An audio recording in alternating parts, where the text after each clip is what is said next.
बिस्मिल्लाहिर्रहमानिर्रहीम। मैं हूं नदीम इकबाल गौरी। आप मेरा फेसबुक और यूट्यूब चैनल मित्रों न्यूज़ देख रहे हैं। आज हम मौजूद हैं लाहौर में ज़मान पार्क पर। यहाँ पर एक मीटिंग है जनूबी पंजाब के हवाले से, मुल्तान डिवीज़न के हवाले से। हमारे साथ मौजूद हैं पाकिस्तान तहरीक इंसाफ जिला बिहारी के सदर व MNA साबिक MNA औरंगजेब चिश्ती साहब। जी खान साहब, ये बताइएगा कि आज मीटिंग किस सिलसिले में कॉल की गई?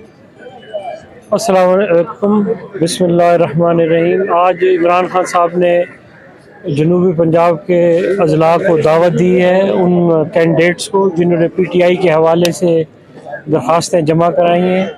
खान साहब ख़ुद अपने तमाम पार्टी के दोस्तों को मिलना चाहते थे और उसके लिए उन्होंने बुलाया है ताकि उन सबको ये यकीन दिलाया जाए कि जो भी टिकट का फ़ैसला होगा वो मेरिट पर होगा। और दोस्तों से उनकी ये भी रिक्वेस्ट होगी कि जो भी पार्टी फ़ैसला करे तमाम दोस्त उसके साथ खड़े रहें।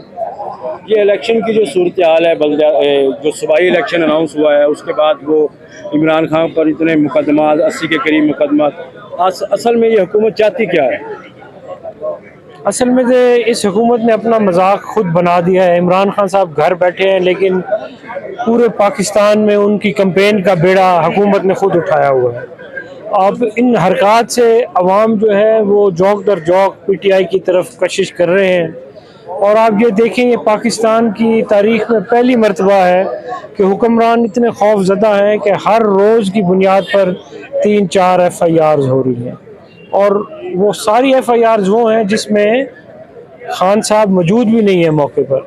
तो मेरी तो ये गुजारिश है हाई कोर्ट से, मुख्तलिफ सुप्रीम कोर्ट से, कि उस चीज़ का नोटिस ले और इस चीज़ को ख़त्म किया जाए और एक लेवल प्लेइंग फील्ड देकर मुकाबला करें वो अवाम में आकर, जो उनका असल मकसद होना चाहिए, बजाय इसके कि वो मुख्तलिफ ताकतों के पीछे छुप कर मुल्क के माहौल को ख़राब करें और अपने केस ख़त्म कराएं और सारी मुल्क को मुश्किलात में डालें।